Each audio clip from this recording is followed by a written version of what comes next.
بسم اللہ الرحمن الرحیم۔ تین عقیدے ایسے ہیں جو مخصوص ہیں تشیع کے ساتھ۔ میرے معصوم امام ارشاد فرماتے ہیں وہ ہمارا چاہنے والا نہیں ہے جو یہ تین عقیدے نہ رکھتا ہو۔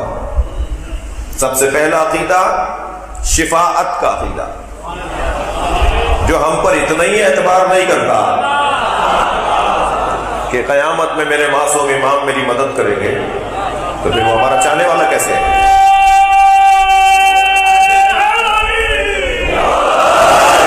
عقیدہ شفاعت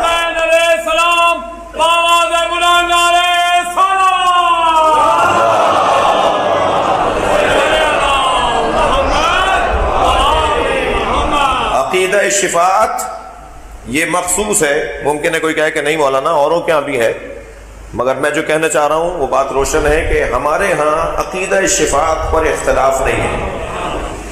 اچھا، پہلے ہی مرحلے پر آپ سے ایک جملہ کہتا ہوا آگے بڑھوں۔ یہ منبر عقائد کے دفاع کی جگہ ہے، تبلیغ مکتب اہل بیت کی جگہ ہے۔ میں قانونی، شرعی، اخلاقی، انسانی حقوق کی بات کر رہا ہوں۔ خبردار ذہن میں ایسا نہ آئے کہ اگر میں اپنے بچوں کو سمجھاؤں کہ ہاتھ کھول کر نماز پڑھنے پر یہ دلیل ہے، یہ دلیل ہے، یہ دلیل ہے، تو ہاتھ باندھنے والا ناراض ہو جائے۔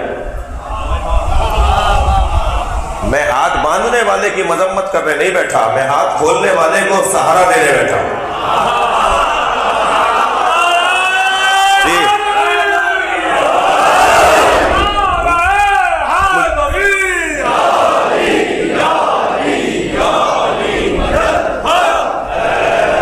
یہاں میں اپنے عقیدے کا دفاع، اپنے عقیدے کی ترجمانی، اپنے عقیدے کا بیان اس منبر کا تقاضا ہے۔ پہلا عقیدہ، ایک عقیدہ عقیدہ شفاعت ہے کہ جو مخصوص ہے آپ کے ساتھ۔ دوسرا عقیدہ عقیدہ رجعت۔ دیکھیے، پہلی بات تو میں یہ کروں اپنے آپ سے کہ ہم نے اس منبر سے، اس محراب سے، اس لباس سے اہل بیت کا پیغام پہنچایا نہیں، تو گلہ شکوہ بھی کسی سے نہیں کرنا چاہیے۔ فلاں کیوں نہیں مانتا، فلاں کیوں نہیں مانتا۔ ایک صاحب کہنے لگے فلاں کو جب یہ بات پتا ہے تو وہ شیعہ کیوں نہیں ہو جاتا؟ میں نے کہا تمہاری وجہ سے نہیں ہو رہا۔ مکتب اہل بیت کی سالمیت، آفاقیت اتنی روشن ہے، اس تک پہنچنے میں جو چیزیں رکاوٹیں ہیں ان کی طرف توجہ کی ضرورت ہے۔ عقیدہ رجعت ہمارا عقیدہ ہے۔ کیا مطلب؟ عقیدہ رجعت کا مطلب یہ ہے کہ اسی دنیا میں قیامت سے پہلے اللہ مظلوموں کو بھی اٹھائے گا اور ظالموں کو بھی قبروں سے اٹھا کر ظاہری حیات عطا کرے گا۔ جب اللہ ظالموں کو بھی اٹھائے گا، اللہ مظلوموں کو بھی اٹھائے گا، تو یہ کیسے ممکن ہے کہ مظلوموں کو اٹھانے کی بات ہو اور تاریخ بشریت میں جو سب سے بڑا مظلوم ہے حسین، وہ دوبارہ نہ اٹھائے جائے؟ لہذا امام حسین اسی مزار اقدس سے، کربلا معلیٰ اسی مزار منور سے تشریف لائیں گے، اور پوری دنیا میں، پوری دنیا پر 10 سال یا بروایت 40 سال امام حسین کی حکومت ہوگی۔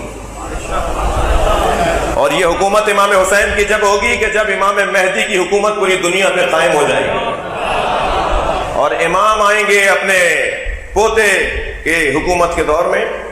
امام مہدی کو ایک شخص، ایک خاتون پتھر مار کر شہید کرے گی، اور امام حسین ان کو غسل و کفن دیں گے اور امام مہدی کی نماز جنازہ پڑھائیں گے۔ یہ عقیدہ رجعت کا الف بے بتا رہا ہوں، میں تفصیل میں نہیں جا رہا۔ ظالموں کو بھی اللہ اٹھائے گا، مظلوموں کو بھی اللہ اٹھائے گا۔ نام آئے ہیں ائمہ معصومین کی زبان مبارک پر کہ کون کون اٹھائے جائیں گے۔ جی، حضرت ابو ذر غفاری، سلمان فارسی، مقداد، حذیفہ یمان، مالک اشتر۔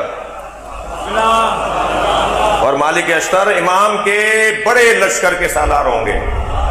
میں تو اس نام پر ہی رشک کرتا ہوں، نام کیسا ہے جو پہلے امام کے لشکر کا بھی سالار ہے اور آخری امام کے لشکر کا بھی سالار ہے، مالک اشتر۔ بھائی زبردستی نعرے نہیں لگواؤ، خود لگائیں گے وہ اگر کسی اور کو لگانا ہوگا۔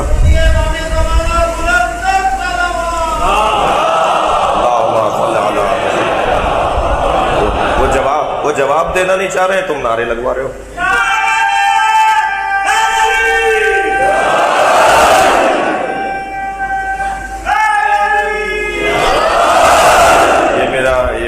میں اس کو بچپن سے جانتا ہوں، اس لیے اس کو کہہ دیا، کسی اور کو ایسے نہیں کہوں گا.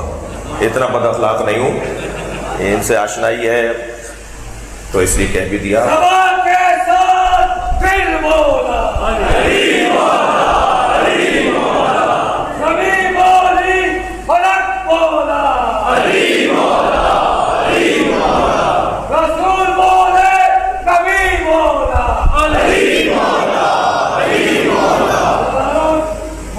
بلندر صلوات پڑھ دیجئے کہ محمد،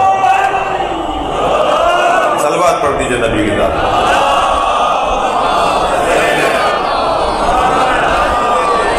توجہ ہے.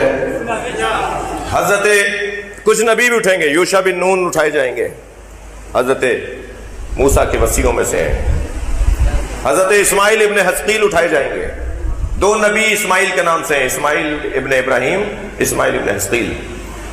حضرت اسماعیل ابن حزقیل کو بھی اٹھایا جائے گا، زندہ کیا جائے گا. اور سبب کیا ہے انہیں کیوں اٹھایا جائے گا؟ اس لیے کہ ان کو زندگی میں جو تکلیفوں کا سامنا کرنا پڑا، ان کے ناخن کھینچے، ان کے بال نوچے، پلکوں کے، بھووں کے، داڑھی کے، سر کے، پھر ان کی کھال اتاری زندگی میں، ان کے بدن کی کھال اتاری. اور جس تکلیف میں وہ تھے سوچا جا سکتا ہے. جب اس کیفیت میں کھال ان کی کھینچ رہے تھے تو ان کی زبان پہ شکر کے کلمات تھے. یہ قصے دہرانے چاہیے، یہ باتیں بتانی چاہیے. چھوٹی چھوٹی پریشانیوں پہ اول فول بکنے والے لوگ ذرا مجلس میں آ کے بیٹھیں اور سنیں کہ صابر کسے کہا جاتا ہے. کھال کھینچی جا رہی ہے تو ایک مرتبہ فرشتہ آیا، یا اللہ تیرا نبی تکلیف میں، کہا جا کے پوچھ لو کیا کہتا ہے میرا اسماعیل. جبریل آئے، کوئی حاجت ہے؟ کھال کھینچی جا رہی ہے حضرت اسماعیل ابن حزقیل کی. فرمانے لگے میری کوئی حاجت نہیں ہے سوائے اس کے کہ مجھے یہ بتا دو میرا رب مجھ سے راضی ہے یا نہیں. کہا تمہارا رب تم سے راضی ہے، اور اسی رب نے بھیجا ہے کہ کوئی آرزو، کوئی خواہش، کوئی تمنا. فرمانے لگے، اب جملہ سنیں، فرمانے لگے میری ایک آرزو ہے، یہ میرے بدن کی آخری کھال کا ٹکڑا بھی کھینچ لیں گے میں کچھ نہیں کہوں گا سوائے شکر کے، سوائے اللہ کے آگے حمد کہنے کے. بس آرزو یہ ہے کہ آخری نبی کے نواسے حسین کے ساتھ شہید ہونے والوں میں شمار کیا جاؤں. مجھے جب اٹھایا جائے تو شہدائے کربلا میں میرا شمار ہو. لہذا امام حسین کے ساتھ یہ بھی آئیں گے. تب جو ہے ہمارے جگہ نام ہے صلوات.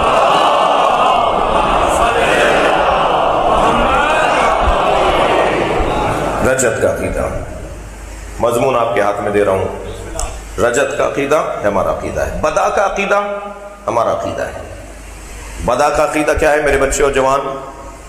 یہ مجمع میں سال بھر نہیں ملتا جو آج مل رہا ہے، اس لیے سن لیجئے بنیادی باتیں. بدا کا عقیدہ، پھر میں جملہ کہوں، ہم نے اپنے عقائد کی صحیح ترجمانی نہیں کی. مجلس میں اگر علماء کرام بھی تشریف فرمائے تو میں ان سے بھی اور اپنے آپ سے بھی گلہ کر رہا ہوں.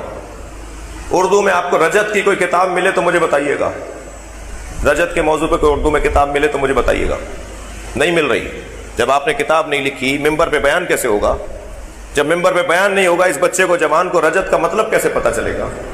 دلائل کیسے سمجھے گا؟ کسی کو کیسے سمجھائے گا جب اس نے خود سنا ہی نہیں ہے؟ سوائے ایک لفظ کے اور اس نے اس سے زیادہ بات سنی نہیں ہے. دلیل کیا ہے آپ کے پاس جو آپ کہتے ہیں کہ رجت ہوگی؟ کتنی آیات ہیں، کتنی احادیث ہیں، تفصیل کیا ہے؟ یہ ہمارے پاس اردو میں مواد نہیں ہے. البتہ گلہ کرتے کرتے یہ بھی بتا دوں کہ ہم نے کتاب تیار کر لی ہے کمپوزنگ کی کیفیت میں، تقریباً 350 صفحوں کی کتاب، میری دانش میں پہلی اردو کی کتاب ہوگی. اور انشاءاللہ اسے جو جلدی منظر عام پر لائیں گے تاکہ ہم سمجھیں. اسی طرح لفظ عقیدہ بدا. عقیدہ بدا کیا ہے؟ انسان کی تقدیر اس کے ہاتھ میں ہے، جب چاہے کوئی ایسا عمل انجام دے اور اپنے مستقبل کو بدل دے. یہ ہے عقیدہ بدا کا ایک جلوہ، ایک اشارہ اس کی طرف. ہمارے علمی مخالفین جنہیں ہم خوش آمدید کہتے ہیں اور انہیں ہمیں پسند کرنا چاہیے. جو ہمارے علمی مخالفین ہیں وہ ہمارے اس عقیدے کو یہ کہتے ہیں کہ عقیدہ بدع شیعوں کی گمراہی کی ایک نشانی ہے.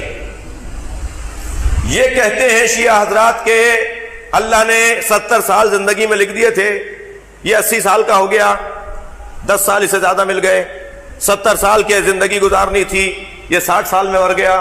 یہ جو اللہ نے اپنا ارادہ تبدیل کر لیا، معاذ اللہ پروردگار عالم کا علم تبدیل ہوا ہے تبھی اس کا ارادہ بدلا ہے. لہذا شیعہ گمراہ ہیں. ہم پیش نہیں کر پائے، ہم بتا نہیں پائے، خوب تبیین نہیں کر پائے کہ عقیدہ بدع کا یہ مطلب نہیں ہے جو آپ نے سمجھا ہے. عقیدہ بدع علم الہی کی تبدیلی کو نہیں کہتے. بھائی ہمارے ہاں کا جج سیشن کورٹ کا ایک فیصلہ، ہائی کورٹ کا دوسرا فیصلہ، یا ایک جج نے ایک فیصلہ دیا، 3 بیٹھے تو ایک اور فیصلہ ہو گیا. یہ جو فیصلہ ہمارے یہاں بدلتا ہے وہ معلومات کے بدلنے پر بدلتا ہے. معلومات تبدیل ہوتی ہے، فیصلہ تبدیل ہو جاتا ہے. تو اگر اللہ کا ارادہ تبدیل ہو رہا ہو تو کیا معاذ اللہ اللہ کا علم تبدیل ہو رہا ہے؟ بس یہی اگر بات کریں گے تو گمراہی ہو جائے گی، یہی اگر بات کریں گے تو یہ توحید کے عقیدے کے خلاف ہو جائے گا. مگر یہ بات ہے ہی نہیں. ہم یہ کہہ ہی نہیں رہے کہ اللہ کا علم تبدیل ہوتا ہے، اللہ کا علم معاذ اللہ بڑھ جاتا ہے. ہم یہ کہہ ہی نہیں رہے. ہم تو کہہ یہ رہے ہیں کہ میں تبدیل ہو جاتا ہوں تو اللہ کا ارادہ تبدیل ہو جاتا ہے. یہ ہے عقیدہ بدع کا ایک اشارہ. صلوات پڑھیں محمد وعلیہ وسلم.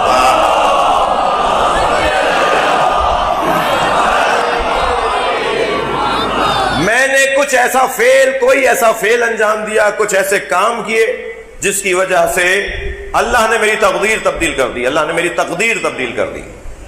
طے یہ تھا کہ مجھے یہ ملنا ہے، اب مجھے اس سے زیادہ مل رہا ہے. مگر یہ بھی کون بتائے گا؟ مجھے تو نہیں پتا تھا کہ اتنا ملنا ہے. مجھے کسی نے بتایا تھا کہ تمہاری 70 سال کی عمر ہوگی؟ یہ بھی تو اللہ ہی کو پتا تھا. جس اللہ کو یہ پتا تھا کہ اس کی 70 سال کی عمر ہے، اسی اللہ کو یہ پتا ہے کہ اب اس کی 80 سال کی عمر ہے. تو مسئلہ تو اب بھی اللہ ہی کا ہے.